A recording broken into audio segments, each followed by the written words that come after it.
Welcome back to Business Help. In this video, we're going to be going over how to make a table in Excel, as well as what other things you can do with a table in Excel here. All right, before we get started though, make sure you subscribe and turn notifications on, as well as like this video if you thought it was helpful, and let's go ahead and get started. All right, so how do you make a table in Excel? All right, there's a couple different ways. First off, I always like to highlight my data and what I want to make a table out of. So just left click and drag. So I'm going to go up to the top here on our Home tab. I'm going to click on Format as Table. Now if I just click on it, I have many options, and it's going to pick whatever theme I have selected or whatever my theme normally is. So I have all these options. I'm just going to go ahead and select this one. And after you select one, it's going to ask you, is it okay, this data, that the area you want to select? If not, you can click off and select it. Or if your table has headers. My table currently has headers, but if I didn't want it to have headers, or I say it didn't have headers, I can look at my table. Does not have headers because it's not clicked, and it would just provide headers called column 1 through how many ever columns you have. But I'll go ahead and click it because I do have headers. All right, so now that I have this, see how it formats the table and it interacts a lot differently. You might notice that there are drop-down arrows here at the top. So these are ways you can now sort all this data. So I can either sort A to Z. I can also go in here and I could either look over here and I can eliminate somebody. So let's say I don't want Bill's Bakery. I can take Bill's Bakery out. As you can see, these do turn blue to show that there has been a modification within the table. And as you see, it does jump straight from 4 to 6. So it does help, and it doesn't just completely remove everything, which is nice. I'm going to go ahead and undo that. So I can either just clear filter, or I can go ahead and manually check it. So I'm just going to go ahead and clear the filter here. All right. So now I can also sort by quantity if I wanted to, price, discount percent. And when you go to these, it'll go smallest to largest. You can sort by color if you wanted to. There's many different options you can sort here. This is why I think the tables are very useful when sorting large pieces of data, because then you can find out what you truly want to look at. All right. So then another way tables can be helpful is you can create a graph out of them. So let's go ahead and just highlight all this. And to create a graph, you can go to the Insert tab at the top.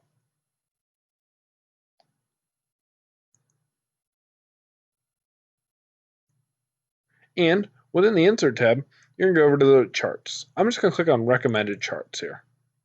All these other ones are different types of charts, so I'm going to click on Recommended Chart. All right, so I have many different options here. If I want to go with one of the recommended options, I can, but I'm going to go ahead and click on All Charts. All right, so now All Charts, I can select any one I want. So let's say I want a certain chart or something. I can go ahead and just select it. All right, so I'm going to go ahead and just make a chart out of the recommended charts. We're going to go with this clustered column. All right, as you can see, it does have all this data highlighted. So if I were to make a change in the table, it would automatically reflect on the graph because I do have the chart linked to the graph and the graph linked to the chart. All right, so to go ahead and change the title, you just double click in there and you can just highlight it. And let's just name this sales sheet. All right, so now I do have that sales sheet here. I'm just going to move it down here. Another thing you can do is, with it even in a table, there's a trick you can do. So let's say I only want to know the quantity, let's say the bills, the company, and the final price. So to do that, what I'm going to do is I would have to go ahead over here, and I'm going to go ahead and select my company. And then I'm going to go ahead and hit the Control key on my keyboard. And then I'm going to go over here and select Final Price. Now, both company and final price are selected. I'm now going to go back to the Insert tab, click on Recommended Charts, and now it's going to have only those two being shown. So now let me go ahead and just click on a clustered bar now. It's kind of the same name, but we're just going to change it to Final Price. That's a very easy way to just make certain things and only have certain parts of data show up on your chart. It's a real simple way, just it's not something people normally think of or might not know how to do. All right, and the final thing we're going to cover in this video is how to add a totals row to a table. So all you're going to do is in your table, anywhere within it, you're going to right click. You're going to come down here and you're going to go to table. And if you look here, there's totals row and convert to range. Now, if you want to undo a table, you'd hit the convert to range button and it would take your table off. I'll just show you. And just you want to do this, you would say yes.